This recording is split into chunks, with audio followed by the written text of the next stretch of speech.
झटपट शिकतो की नाही आपण? हो. हा, नीट लक्ष द्या. बघा इथं आपण कोणतंही मराठीतलं वाक्य कोण बोलते रे? कोणतंही मराठीतलं वाक्य इंग्लिश मध्ये करत असताना कर्ता कर्म क्रियापद यांना नंबर देत असतो 1 2 3 आणि तेच वाक्य इंग्लिश मध्ये करत असताना 1 3 2 म्हणजे कर्ता क्रियापद आणि शेवटी कर्म. या पद्धतीनं पुढे लक्ष द्या. वाक्य आहे हे माझे घर आहे. वाक्य काय आहे? हे माझे घर आहे. हे माझे घर आहे. हे माझे घर आहे. बघा त्याला नंबरिंग करायचं आहे. कसं करा? हा, एक हे दोन्ही मिळून 2 आणि हे 1 2 3. आलं लक्षात सर्वांच्या? हे माझे घर आहे. आता हेला काही बरं हा हीस बरोबर आहे. हेला काही हीस हीस हीस बरोबर आहे. हीस माझेला very good very good. This is my house. Right? House. This is my house. म्हणा. This is my house. This is my house. This is my house. हा. कळलं? लिहून घेण्याची घाई करू नका.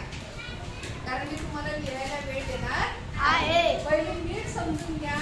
दुसरं वाक्य आहे ती तुझी पेन्सिल आहे. बघा ती तुझी पेन्सिल आहे. ती तुझी पेन्सिल आहे. बघा आता करायला नवीन करा. ती तुझी पेन्सिल आहे. हा 1 2 3 1 2 3. आता ती तुझी पेन्सिल आहे. अरे आपल्यापासून एखादी वस्तू ही मुलगी आहे कशी म्हणायला नाही. हा दॅट काय? दॅट म्हणजे तो ती ते. दॅट इज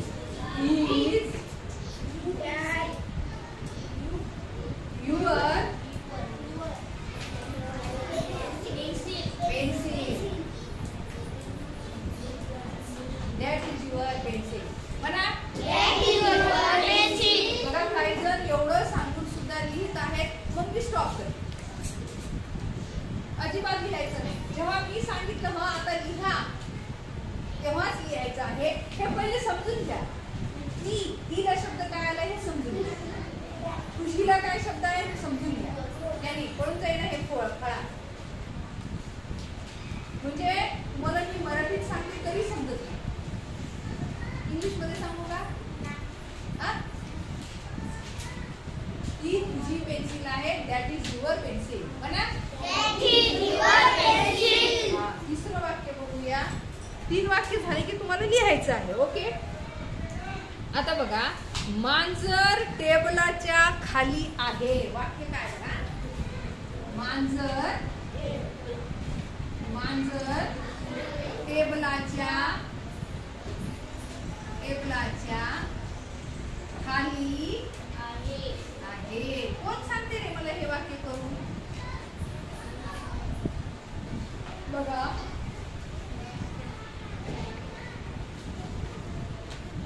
हा बघा 1 2 3. चला कोण सांगते? हा द कॅट. हा सांग बघा. ऑन म्हणजे वर झालं.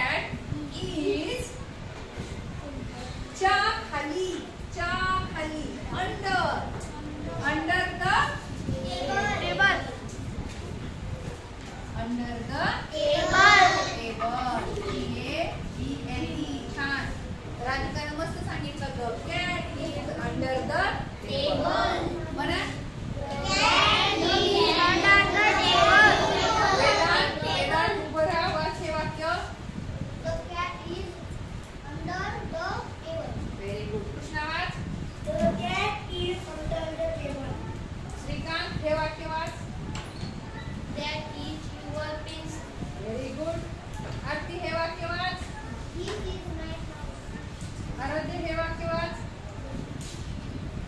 That is your pencil. That is your pencil. बघा आपण 3 वाक्य छान पद्धतीने शिकलेले आहोत. समजलं सर्वांना?